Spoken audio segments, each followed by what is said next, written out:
Aravalli hills ఎక్కడ చూసినా social మీడియాలో కానీ నేషనల్ మీడియాలో చూసుకుంటే టోటల్‌గా అరావిల్స్, అరావిల్స్ అంటున్నారు. అసలు అరావిల్స్ ఇష్యూ ఏంటిది? అరావిల్స్ అంటే ఏంటిది? ఈరోజు మన భారతదేశంలో అతి ప్రాచీనమైనదంటే ఏదైనా గుర్తుకొచ్చిందంటే మొట్టమొదటి అరావిల్ రేంజెస్. ఈ వీడియోలో హిస్టరీ, ఇంపార్టెన్స్ అలానే ఎన్విరాన్మెంట్ రోల్ అలానే ప్రజెంట్ చేస్తున్న ప్రొడక్ట్స్ గురించి కూడా ఈ వీడియోలో అయితే డీటెయిల్‌గా తెలుసుకుందాం.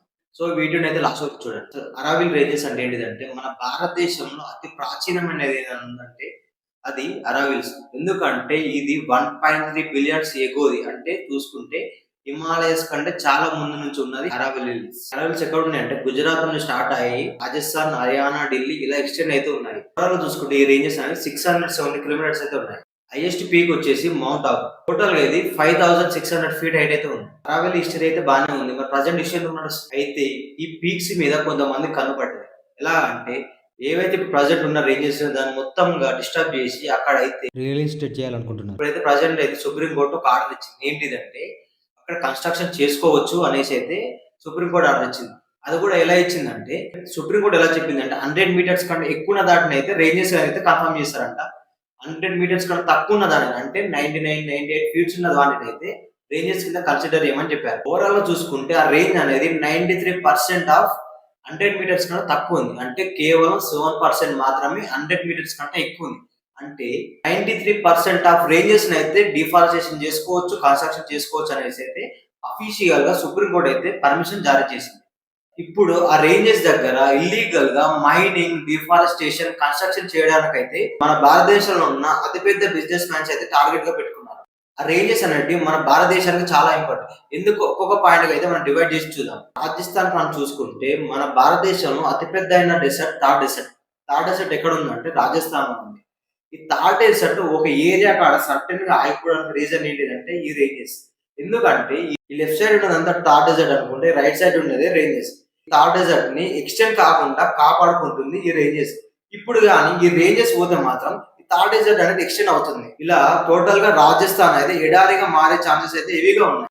అలానే సౌత్ వెస్ట్ మాన్సూన్ రావడం వల్ల రాజస్థాన్ లో హెవీ విండ్స్ ఉంటాయి. ఇది ఎప్పుడు ఉంటుందంటే జూన్ టు సెప్టెంబర్. విండ్స్ వల్ల అక్కడ ఉన్న ప్రజలకు గానీ కన్స్ట్రక్షన్ చేసిన తర్వాత వచ్చే పబ్లిక్ గానీ టోటల్ గా డిస్టర్బెన్స్ తప్ప కన్స్ట్రక్షన్ వల్ల ఫారెస్ట్ ని డిస్టర్బ్ చేసి కట్టడం వల్ల ఎవరైతే ఆ బిజినెస్ మ్యాన్స్ ఉన్నారో వాళ్ళకి తప్ప ఎవరికైతే యూజ్ లేదు. అలానే అక్కడ చాలా రివర్స్ అయితే ఉన్నాయి. శబర్మతి, లూని ఇలా డిఫరెంట్ రివర్స్ అయితే ఉన్నాయి. ఆ రేంజెస్ వల్లనే ఈ రివర్స్ అనేటివి ఇంకా పారుతున్నాయి. ఇప్పుడు కానీ ఈ రేంజెస్ కానీ డిఫారెస్టేషన్ చేస్తే రివర్స్ లో టోటల్ గా డాట్ ఫామ్ అవుతుంది. అంటే అక్కడ ఉన్న వాళ్ళకి వాటర్ సౌకర్యం అయితే ఉండదు. అంటే రైతులకు కూడా పూర్తిగా ఇబ్బంది. అలానే ఆ రేంజ్ లో రేరెస్ట్ ఎనిమల్స్, బర్డ్స్ అయితే ఉన్నాయి. అక్కడ ఉన్న ఎనిమల్స్ కి షెటర్ లేక అవి ఏం చేశాయంటే పక్కన ఉన్న స్టేట్ కానీ పక్కన ఉన్న విలేజెస్ కానీ పోయి టోటల్ అక్కడ ఉన్న జనాలని ఊరు నుంచి తరిమేయడం కానీ లేకుంటే ఇవే మనుషుల మీద దాడి చేసి మనుషులు చనిపోవడానికి కూడా కారణం అవుతుంది. మెయిన్ గా ఢిల్లీ ఎన్సీఆర్ కి ఈ ఫారెస్ట్ మాత్రం ఆక్సిజన్ లాగా పనిచేస్తుంది. ఎందుకంటే ఈ ఫారెస్ట్ వల్లనే ఎంతో అంత ఆక్సిజన్ సప్లై అవుతుంది ఢిల్లీకి. ఇప్పటికే ఢిల్లీలో ఎంతో ఎయిర్ పొల్యూట్ అయింది. 0 to 50 రేంజ్ లో ఉంటే ఆక్సిజన్ తీసుకోవడానికి ప్రతి ఒక్కరికి అనుకూలంగా ఉంటుంది. ఎయిర్ క్వాలిటీ కానీ 100 ఉంటే డేంజర్. ప్రస్తుతానికి ఢిల్లీలో చూసుకుంటే ఎయిర్ క్వాలిటీ 428 ఉంది. అంటే పీక్స్ చేరిపోయింది ఢిల్లీలో. బట్ అర్థం చేసుకోవాల్సింది అంటే ఢిల్లీలో ఎయిర్ పీల్చుకోవడం కాదు, ఢిల్లీలో ఎయిర్ పీల్చుకుంటే పాయిజన్ తో సమానం. ఢిల్లీలో ఉన్న ప్రజలు కానీ అక్కడ ఉన్న ఆక్సిజన్ పీల్చుకుంటే ఎంత పాయిజనెస్ అర్థమవుతుంది.